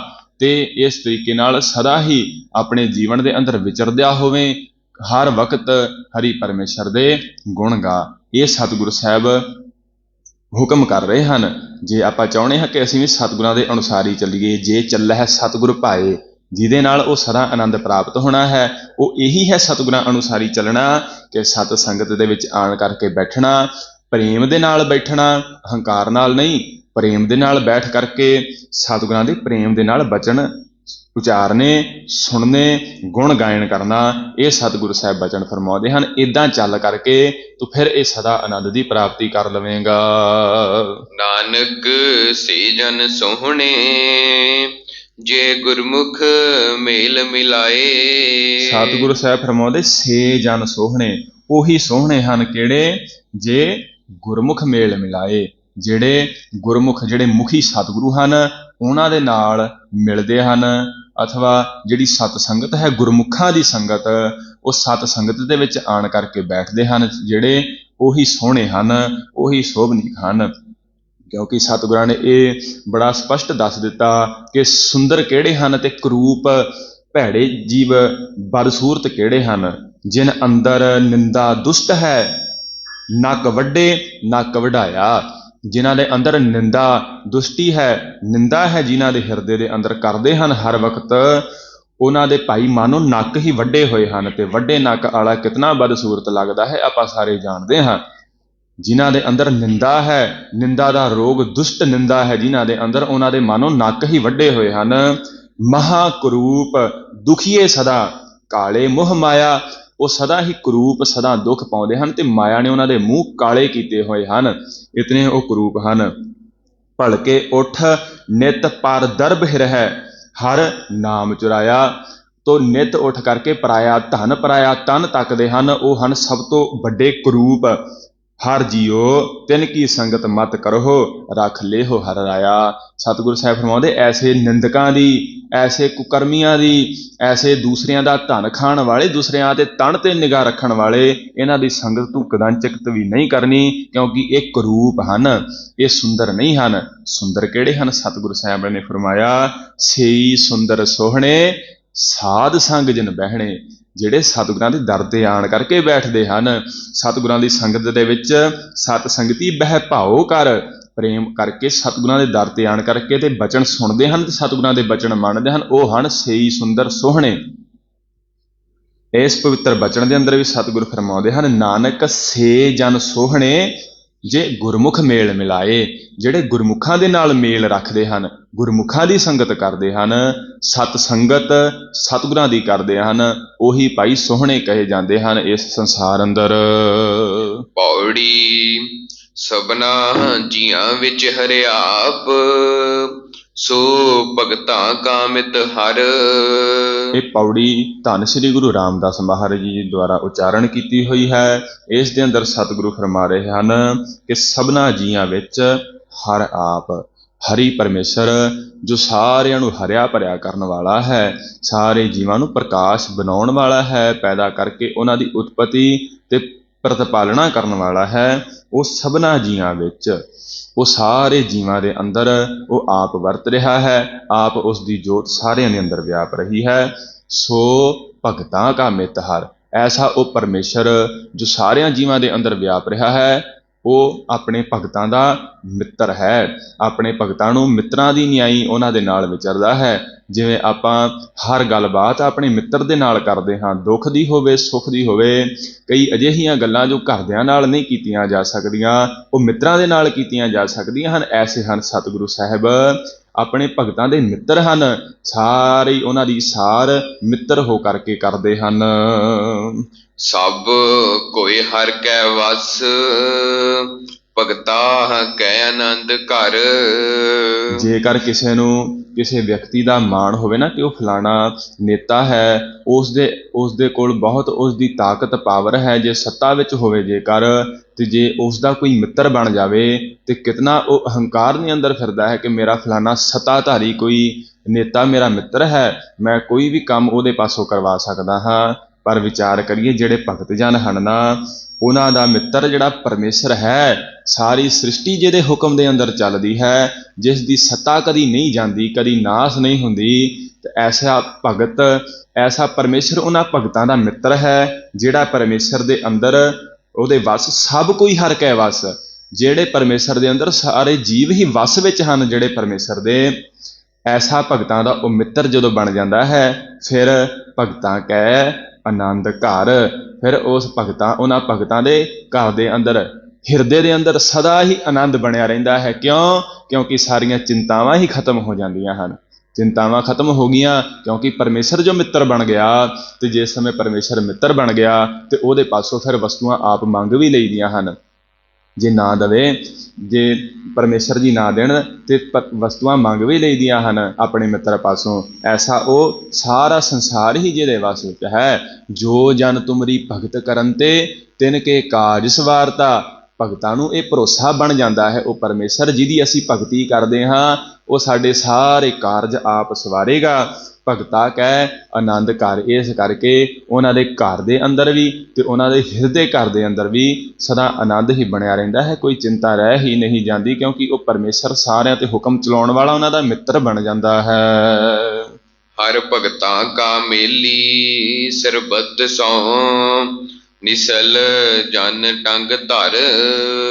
ਸਰਬਤ ਸੌ, ਜਿਹੜਾ ਪਰਮੇਸ਼ਰ ਸਾਰੀ ਸਰਬਤ, ਸਾਰੀ ਸ੍ਰਿਸ਼ਟੀ ਦੇ ਅੰਦਰ 100 ਵਿੱਚ ਵਿਆਪਕ ਹੈ, ਅਤੇ ਇਹ ਜਿਹੜਾ ਹਰ ਭਗਤਾਂ ਕਾ ਮੇਲੀ, ਉਹ ਹਰੀ ਪਰਮੇਸ਼ਰ ਭਗਤਾਂ ਕਾ ਮੇਲੀ ਹੈ, ਭਗਤਾਂ ਨੂੰ ਮਿਲਾਪ ਕਰਨ ਵਾਲਾ ਹੈ, ਭਗਤਾਂ ਦੇ ਨਾਲ ਮਿਲ ਵਰਤਣ ਕਰਨ ਵਾਲਾ ਹੈ, ਉਹਨਾਂ ਦੇ ਨਾਲ ਸਾਂਝ ਬਣਾਉਣ ਵਾਲਾ ਹੈ। ਪਰਮੇਸ਼ਰ ਜਿਹੜਾ ਸਾਰੀ ਸ੍ਰਿਸ਼ਟੀ ਦਾ ਮਾਲਕ ਹੈ, ਇਸ ਕਰਕੇ ਨਿਸੁਲ ਜਨ ਟੰਗ ਧਰ। ਜਿਵੇਂ ਬੇਫਿਕਰੀ ਦੇ ਅੰਦਰ ਆਪਾਂ ਲੱਤ ਦੇ ਲੱਤ ਰੱਖ ਕੇ ਪੈ ਰਹੀਦਾ ਹੈ, ਕੋਈ ਚਿੰਤਾ ਨਹੀਂ ਵਿਆਪਦੀ, ਬੇਫਿਕਰੀ ਦੇ ਅੰਦਰ ਜਿਸ ਸਮੇਂ ਰਹੀਦਾ ਹੈ ਨਾ, ਇਹ ਭਗਤਾਂ ਦੀ ਅਵਸਥਾ ਬਣ ਆਉਂਦੀ ਹੈ, ਕਿਉਂਕਿ ਉਹ ਕਰਤਾ ਪਰਮੇਸ਼ਰ ਉਹਨਾਂ ਦਾ ਮਿੱਤਰ, ਉਹਨਾਂ ਦਾ ਮਿਲਾਪੀ ਬਣ ਜਾਂਦਾ ਹੈ। ਨਿਸੁਲ ਜਨ, ਉਹ ਨਿਸੁਲ ਸੂਲ ਤੋਂ ਰਹਿਤ, ਚਿੰਤਾ ਫਿਕਰ ਤੋਂ ਰਹਿਤ ਹੋ ਜਾਂਦੇ ਹਨ। ਜਾਨ ਜਿਹੜੇ ਭਗਤ, ਤੇ ਟੰਗ ਧਰ ਉਹ ਲੱਤ ਤੇ ਲੱਤ ਰੱਖਣ ਦੀ ਨਿਆਈ। ਇਸ ਤਰੀਕੇ ਨਾਲ ਉਹ ਬੇਫਿਕਰ ਹੋ ਕਰਕੇ ਆਪਣੇ ਸੰਸਾਰ ਦੇ ਅੰਦਰ ਵਿਚਰਦੇ ਹਨ। ਉਹਨਾਂ ਦੇ ਫਿਕਰ ਸਾਰੇ ਹੀ ਲੱਥ ਜਾਂਦੇ ਹਨ। ਕਿਉਂਕਿ ਪਰਮੇਸ਼ਰ ਸਾਰਾ ਦੇ ਉੱਪਰ ਹੁਕਮ ਚਲਾਉਣ ਵਾਲਾ ਉਹਨਾਂ ਦਾ ਮਿੱਤਰ ਜੋ ਬਣ ਜਾਂਦਾ ਹੈ। ਹਰ ਸਭਨਾ ਕਾ ਹੈ ਖਸਮ, ਸੋ ਭਗਤ ਜਨ ਚਿਤ ਕਰ। ਜਿਹੜਾ ਪਰਮੇਸ਼ਰ ਸਾਰਿਆਂ ਦਾ ਖਸਮ ਹੈ, ਸਾਰੇ ਸੰਸਾਰ ਦਾ ਮਾਲਕ ਹੈ, ਸਾਰਾ ਕੁਝ ਉਸ ਦੇ ਹੁਕਮ ਦੇ ਅੰਦਰ ਵਰਤਦਾ ਹੈ, ਸੋ ਭਗਤ ਜਨ ਚਿਤ ਕਰ। ਉਸ ਪਰਮੇਸ਼ਰ ਨੂੰ ਜਿਹੜੇ ਭਗਤ ਜਨ ਹਨ ਉਹ ਸਦਾ ਚਿੱਤ ਵਿੱਚ ਰੱਖਦੇ ਹਨ, ਸਿਮਰਨ ਕਰਦੇ ਹਨ, ਉਸੇ ਦਾ ਹੀ ਚੇਤਾ ਰੱਖਦੇ ਹਨ, ਕਿਉਂਕਿ ਸਾਰੇ ਕਾਰਜ ਉਹ ਪਰਮੇਸ਼ਰ ਆਪ ਹੀ ਕਰਦਾ ਕਰਾਉਂਦਾ ਹੈ। ਤੁਧ ਅੱਪੜ ਕੋਈ ਨ ਸਕੈ, ਸਭ ਝੱਖ ਝੱਖ ਪਵੈ ਝੜ। ਤੇ ਇਹ ਭਰੋਸਾ ਉਹਨਾਂ ਭਗਤਾਂ ਜਨਾਂ ਨੂੰ ਬਣ ਜਾਂਦਾ ਹੈ ਕਿ ਇਹ ਪਰਮੇਸ਼ਰ ਤੁਧ ਅੱਪੜ ਕੋਈ ਨਾ ਸਕੈ, ਤੁਹਾਡੇ ਤੱਕ ਕੋਈ ਪਹੁੰਚ ਨਹੀਂ ਸਕਦਾ, ਭਾਵ ਤੁਹਾਡੀ ਬਰਾਬਰੀ ਤੱਕ ਕੋਈ ਪਹੁੰਚ ਨਹੀਂ ਸਕਦਾ, ਤੁਹਾਨੂੰ ਕੋਈ ਸੱਤਾ ਤੋਂ ਲਾਹ ਨਹੀਂ ਸਕਦਾ, ਤੁਹਾਡੇ ਬਰਾਬਰ ਦਾ ਕੋਈ ਨਹੀਂ ਹੈ। ਇਸ ਕਰਕੇ ਤੁਸੀਂ ਸਾਡੀ ਰਖਵਾਲੀ ਕਰਨ ਵਾਲੇ, ਅਸੀਂ ਤੁਹਾਡੀ ਆਸ ਤੱਕੀ, ਤੁਹਾਡਾ ਭਰੋਸਾ ਲਿਆ ਹੈ। ਸਭ ਝੱਖ ਝੱਖ ਪਵੈ ਝੜ, ਜਿਹੜੇ ਯਤਨ ਵੀ ਕਰਦੇ ਹਨ ਪਰਮੇਸ਼ਰ ਤੱਕ, ਪਰਮੇਸ਼ਰ ਦੀ ਬਰਾਬਰੀ ਕਰਨ ਦਾ, ਉਸ ਨਾਲ ਸ਼ਰੀਕੀ ਕਰਨ ਦਾ, ਉਹ ਝੜ ਝੜ ਪੈਂਦੇ ਹਨ, ਖੱਪ ਖੱਪ ਕੇ ਨਾਸ ਹੋ ਜਾਂਦੇ ਹਨ। ਪਰਮੇਸ਼ਰ ਤੁਹਾਡੇ ਤੱਕ ਨਹੀਂ ਪਹੁੰਚ ਸਕਦਾ, ਕੋਈ ਤੁਹਾਡੀ ਬਰਾਬਰੀ ਨਹੀਂ ਕਰ ਸਕਦਾ। ਇਸ ਕਰਕੇ ਇਹ ਭਗਤਾਂ ਦੇ ਅੰਦਰ ਇਹ ਨਿਸ਼ਚਾ ਆ ਜਾਂਦਾ ਹੈ ਕਿ ਜੋ ਜਨ ਤੁਮਰੀ ਭਗਤ ਕਰਨ ਤੇ ਤਿਨ ਕੇ ਕਾਜ ਸਵਾਰਤਾ। ਪਰਮੇਸ਼ਰ ਉਹਨਾਂ ਦੇ ਸਾਰੇ ਕਾਰਜ ਸਵਾਰ ਦਿੰਦਾ ਹੈ, ਉਹਨਾਂ ਦਾ ਕੋਈ ਵੀ ਵਿਘਨ ਨਹੀਂ ਲੱਗਦਾ। ਵਿਘਨ ਨਾ ਕੋ ਲਾਗਤਾ, ਗੁਰ ਪਹਿ ਅਰਦਾਸ, ਰਖਵਾਲਾ ਗੋਬਿੰਦ ਰਾਏ ਭਗਤਨ ਕੀ ਰਾਸ। ਉਹ ਗੋਬਿੰਦ ਰਾਏ ਪਰਮੇਸ਼ਰ ਆਪ ਰਖਵਾਲਾ ਬਣ ਗਿਆ, ਜਿਨ੍ਹਾਂ ਦਾ ਭਗਤਾਂ ਦੀ ਰਾਸ ਪੂੰਜੀ ਹੈ ਜਿਹੜਾ, ਉਸ ਨੂੰ ਦੱਸੋ ਭਾਈ ਕੀ ਵਿਘਨ ਵਿਆਪ ਸਕਦਾ ਹੈ। ਉਹ ਭਗਤ ਜਨ ਫਿਰ ਇਸ ਤਰੀਕੇ ਨਾਲ ਨਿਚਿੰਤ ਹੋ ਕਰਕੇ ਬੇਫਿਕਰੀ ਦੇ ਨਾਲ ਉਸ ਪਰਮੇਸ਼ਰ ਨੂੰ ਹਰ ਵਕਤ ਹੀ ਯਾਦ ਚੇਤੇ ਵਿੱਚ ਰੱਖਦੇ ਹਨ ਤੇ ਵਸਾਉਂਦੇ ਹਨ। ਤੇ ਜੇਕਰ ਆਪਾਂ ਚਾਹੁੰਦੇ ਹਾਂ ਕਿ ਇਹ ਆਨੰਦ, ਇਹ ਬਿਲਾਵਲ ਸਾਨੂੰ ਵੀ ਪ੍ਰਾਪਤ ਹੋ ਜਾਵੇ, ਜਿਹੜੇ ਆਨੰਦ ਦੇ ਅੰਦਰ ਭਗਤ ਜਨ ਰਹਿੰਦੇ ਹਨ, ਤੇ ਉਹ ਇੱਕੋ ਇੱਕ ਤਰੀਕਾ ਹੈ ਪ੍ਰਾਪਤ ਕਰਨ ਦਾ। ਜੇ ਚੱਲੈ ਸਤਿਗੁਰ ਭਾਏ, ਜੇ ਸਤਿਗੁਰਾਂ ਦੇ ਬਚਨਾਂ ਦੇ ਅਨੁਸਾਰ ਚੱਲੇਗਾ। ਸਤਿਗੁਰਾਂ ਦੇ ਬਚਨਾਂ ਅਨੁਸਾਰ ਕੀ ਚੱਲਣਾ ਹੈ? ਏਕਸ ਸਿਉ ਲਿਵ ਲਾਏ, ਕਿ ਸਤਿਗੁਰੂ ਸਾਹਿਬ ਫਰਮਾਉਂਦੇ ਹਨ ਉਸ ਪਰਮੇਸ਼ਰ ਦੇ ਨਾਲ ਲਿਵ ਲਾ ਕੇ ਰੱਖੋ, ਹਰ ਵਕਤ ਉਸ ਨੂੰ ਚੇਤਾ ਰੱਖੋ, ਉਸ 'ਤੇ ਭਰੋਸਾ। ਕਿਉਂਕਿ ਧੰਨੇ ਭਗਤ ਨੇ ਜੀ, ਲੋਕੀ ਕਹਿੰਦੇ ਹਨ ਕਿ ਪੱਥਰ ਦੇ ਵਿੱਚੋਂ ਰੱਬ ਪਾ ਲਿਆ। ਭਾਈ ਉਹ ਪੱਥਰ ਦੇ ਵਿੱਚੋਂ ਰੱਬ ਨਹੀਂ ਪਾਇਆ, ਉਸਨੇ ਤਾਂ ਆਪਣੇ ਭਰੋਸੇ ਦੇ ਵਿੱਚੋਂ ਰੱਬ ਕੱਢਿਆ। ਪੱਥਰ ਤਾਂ ਕਈ ਸੰਸਾਰ ਸਾਰਾ ਹੀ ਪੂਜ ਰਿਹਾ ਹੈ, ਪਰ ਭਰੋਸਾ ਨਹੀਂ। ਜਿਸ ਸਮੇਂ ਉਹਨਾਂ ਨੂੰ ਭਰੋਸਾ ਵੱਜ ਜਾਵੇਗਾ, ਭਗਤ ਧੰਨਾ ਜੀ ਵਾਂਗੂ ਵੀ ਉਹ ਪੱਥਰ ਦੇ ਵਿੱਚੋਂ ਪਰਮੇਸ਼ਰ ਜੀ ਨੂੰ ਕੱਢ ਲੈਣਗੇ। ਆਪਾਂ ਨੂੰ ਤਾਂ ਸਤਿਗੁਰਾਂ ਨੇ ਜੁਗੋ ਜੁਗ ਅਟਲ, ਸਤਿਗੁਰਾਂ ਨੇ ਆਪਣਾ ਸਰੂਪ ਹੀ ਬਖਸ਼ਿਸ਼ ਕਰ ਦਿੱਤਾ। ਸਭ ਸਿੱਖਣ ਕੋ ਹੁਕਮ ਹੈ ਗੁਰੂ ਮਾਨਿਓ ਗ੍ਰੰਥ, ਗੁਰੂ ਗ੍ਰੰਥ ਜੀ ਮਾਨਿਓ ਪ੍ਰਗਟ ਗੁਰਾਂ ਕੀ ਦੇਹ। ਸਾਨੂੰ ਤਾਂ ਸਤਿਗੁਰਾਂ ਨੇ ਆਪਣੀ ਦੇਹ, ਸਰੀਰ, ਇਹ ਪ੍ਰਤੱਖ ਸਤਿਗੁਰੂ ਸਾਹਿਬ ਬਖਸ਼ਿਸ਼ ਕਰ ਦਿੱਤੇ। ਤੇ ਜੇਕਰ ਇਹਨਾਂ 'ਤੇ ਵੀ ਆਪਾਂ ਨੂੰ ਨਾ ਭਰੋਸਾ ਹੋਇਆ, ਫਿਰ ਕਿਸੇ ਪਾਸਿਓਂ ਵੀ ਕੋਈ ਆਨੰਦ ਦੀ ਪ੍ਰਾਪਤੀ ਤੇ ਕੋਈ ਵੀ ਦਾਤ ਆਪਾਂ ਨਹੀਂ ਪ੍ਰਾਪਤ ਕਰ ਸਕਾਂਗੇ, ਜਿਤਨਾ ਚਿਰ ਤੱਕ ਭਰੋਸਾ ਨਹੀਂ ਸਤਿਗੁਰਾਂ 'ਤੇ ਵੱਜਦਾ। ਦੇਖੋ, ਭਰੋਸੇ ਦੇ ਨਾਲ ਹੀ ਤਾਂ ਪੱਥਰ ਦੇ ਵਿੱਚੋਂ ਰੱਬ ਕੱਢ ਲਿਆ, ਤੇ ਜੇ ਭਰੋਸਾ ਕਰਾਂਗੇ ਸਤਿਗੁਰਾਂ ਦੇ, ਤਾਂ ਕਿਤਨੀਆਂ ਦਾਤਾਂ ਪ੍ਰਾਪਤ ਹੋ ਸਕਦੀਆਂ ਹਨ। ਇਹ ਸਤਿਗੁਰੂ ਸਾਹਿਬ ਫਰਮਾਉਂਦੇ ਹਨ, ਜਨਮ ਮਰਨ ਦੁੱਖ ਕੱਟਿਆ ਜਾਂਦਾ ਹੈ ਜੇਕਰ ਭਰੋਸਾ ਸਤਿਗੁਰਾਂ 'ਤੇ ਵੱਜ ਜਾਵੇ ਤੇ ਉਸ ਪਰਮੇਸ਼ਰ ਦੇ ਨਾਲ ਲਿਵ ਲਾ ਰੱਖੀਏ ਹਰ ਵਕਤ, ਪਰਮੇਸ਼ਰ ਨੂੰ ਯਾਦ ਰੱਖੀਏ ਹਰ ਵਕਤ, ਇਸੇ ਦੇ ਨਾਲ ਹੀ ਸਾਰੀਆਂ ਦਾਤਾਂ ਪ੍ਰਾਪਤ ਹੋ ਜਾਣਗੀਆਂ। ਦੂਜਾ ਭਾਏ ਬਿਲਾਵਲ ਨਾ ਹੋਵਈ, ਆਪਣੇ ਮਨ ਦੇ ਅੰਦਰ ਮਗਰ ਲੱਗ ਕਰਕੇ ਸੰਸਾਰੀ ਕਾਰਜਾਂ ਦੇ ਦੁਆਰਾ ਸਤਿਗੁਰਾਂ ਦੇ ਦਰ 'ਤੇ ਨਾ ਆਉਣ ਕਰਕੇ ਇਹ ਪਰਮੇਸ਼ਰ ਦਾ ਆਨੰਦ ਹੈ ਜਿਹੜਾ ਸਦਾ ਆਨੰਦ ਕਦੀ ਨਾਸ ਨਹੀਂ ਹੁੰਦਾ, ਉਸ ਦੀ ਪ੍ਰਾਪਤੀ ਮਾਇਆ ਦੇ ਵਿੱਚੋਂ ਤੇ ਮਹਾਰਾਜ ਤੋਂ ਦੂਸਰੇ ਦਰ ਤੋਂ ਕਿਤੇੋਂ ਪ੍ਰਾਪਤ ਨਹੀਂ ਹੋਵੇਗੀ। ਸਤਿਗੁਰਾਂ ਦੇ ਦਰ ਤੋਂ, ਸਤ ਸੰਗਤ ਤੋਂ ਤੇ ਸੇਵਾ ਕਰਨ ਦੇ ਵਿੱਚੋਂ ਇਹ ਸਾਰਾ ਕੁਝ ਭਾਈ ਪ੍ਰਾਪਤ ਹੋ ਜਾਵੇਗਾ। ਇਸ ਕਰਕੇ ਸਤਿਗੁਰਾਂ ਅੱਗੇ ਅਰਦਾਸ ਕਰਕੇ ਸਤਿਗੁਰਾਂ ਦੇ ਦਰ ਤੇ ਪਹੁੰਚ ਕਰਕੇ ਸੀਸ ਨਿਵਾਈਏ ਕਿ ਤੁਸੀਂ ਸਤਿਗੁਰੂ ਸਾਰਾ ਕੁਝ ਕਰਨ ਕਰਾਉਣ ਵਾਲੇ ਹੋ। ਤੁਸੀਂ ਸਾਨੂੰ ਇਹ ਸਰੀਰ ਦੇ ਦਿੱਤਾ, ਸਾਨੂੰ ਰਹਿਣ ਦੀ ਛੱਤ, ਖਾਣ ਲਈ ਭੋਜਨ, ਪਹਿਨਣ ਲਈ ਕੱਪੜੇ ਦੇ ਦਿੱਤੇ। ਤੁਹਾਡਾ ਸ਼ੁਕਰਾਨਾ ਹੈ। ਸਾਨੂੰ ਕਿਰਪਾ ਕਰੋ, ਆਪਣੇ ਪ੍ਰੇਮਾ ਭਗਤੀ ਦੀ ਵੀ ਦਾਤ ਬਖਸ਼ੋ, ਸਾਨੂੰ ਆਪਣੇ ਨਾਮ ਦੀ ਦਾਤ ਬਖਸ਼ੋ, ਤਾਂ ਜੋ ਅਸੀਂ ਆਪਣਾ ਜਨਮ ਸਵਾਰ ਕਰਕੇ ਤੇ ਤੁਹਾਡੇ ਨਾਲ ਮਿਲ ਸਕੀਏ। ਸਤਿਗੁਰੂ ਸਾਹਿਬ ਦਇਆ ਕਰਨ। ਕਥਾ ਵਿਚਾਰਾਂ ਕਰਦਿਆਂ, ਗੁਰਬਾਣੀ ਉਚਾਰਦਿਆਂ ਅਨੇਕਾਂ ਗਲਤੀਆਂ ਹੋ ਗਈਆਂ ਹਨ। ਸਤਿਗੁਰੂ ਸਾਹਿਬ ਬਖਸ਼ਣਹਾਰ ਹਨ, ਬਖਸ਼ ਲੈਣ ਜੀ। ਇਤਨੀਆਂ ਕੁ ਹਾਜ਼ਰੀਆਂ ਪ੍ਰਵਾਨ ਕਰਨੀਆਂ। ਹੁਣ ਅਖੀਰਲੀਆਂ ਪੰਕਤੀਆਂ ਪੜ੍ਹ ਕੇ ਤੇ ਅਰਦਾਸ ਵਿੱਚ ਜੁੜੀਏ ਜੀ। ਹਰ ਸਭਨਾ ਕਾ ਹੈ ਖਸਮ, ਸੋ ਭਗਤ ਜਨ ਚਿਤ ਕਰ। ਤੁਧ ਅਪੜ ਕੋਈ ਨ ਸਕੈ, ਸਭ ਝਖ ਝਖ ਪਵੈ ਝੜ। ਵਾਹਿਗੁਰੂ ਜੀ ਕਾ ਖਾਲਸਾ, ਵਾਹਿਗੁਰੂ ਜੀ ਕੀ ਫਤਿਹ।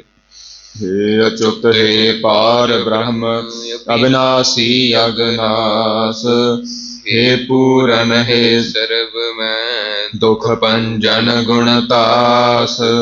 ਹੇ ਸੰਗੀ ਹੈ ਨਿਰੰਕਾਰ। ਹੇ ਨਿਰਗੁਣ ਸਭ ਟੇਕ। ਹੇ ਗੋਬਿੰਦ ਹੈ ਗੁਣ ਨਿਧਾਨ, ਜਾ ਕੈ ਸਦਾ ਵਿਵੇਕ। ਹੇ ਅਪਰੰਪਰ ਹਰ ਹਰੇ, ਹੈ ਪੀ ਹੋਵਨ ਹਾਰ। ਹੇ ਸੰਤ ਹੈ ਕੈ ਸਦਾ ਸੰਗ, ਨਿਧਾਰਾ ਆਧਾਰ। ਹੇ ਠਾਕੁਰ ਹੋ ਦਾਸਰੋ, ਮੈਂ ਨਿਰਗੁਣ ਗੁਣ ਨਹੀਂ ਕੋਏ। ਨਾਨਕ ਦੀਜੈ ਨਾਮ ਦਾਨ, ਰੱਖ ਹੋਈਐ ਪਰੋਏ। ਆਏ ਪ੍ਰਭ ਸਰਨਾਗਤੀ, ਕਿਰਪਾ ਨਿਜ ਦਇਆਲ। ਏਕ ਅੱਖਰ ਹਰ ਮਨ ਬਸਤ, ਨਾਨਕ ਹੋਤ ਨਿਹਾਲ। ਵਾਹਿਗੁਰੂ ਨਾਮ ਜਹਾਜ ਹੈ, ਚੜ੍ਹੇ ਸੇ ਉਤਰੇ ਪਾਰ। ਜੋ ਸ਼ਰਧਾ ਕਰ ਸੇਵਦੇ, ਗੁਰ ਪਾਰੇ ਉਤਾਰਨ ਹਾਰ। ਜੋ ਸ਼ਰਧਾ ਕਰ ਸੇਵਦੇ, ਗੁਰ ਪਾਰੇ ਉਤਾਰਨ ਹਾਰ। ਵਾਹਿਗੁਰੂ ਜੀ ਕਾ ਖਾਲਸਾ, ਵਾਹਿਗੁਰੂ ਜੀ ਕੀ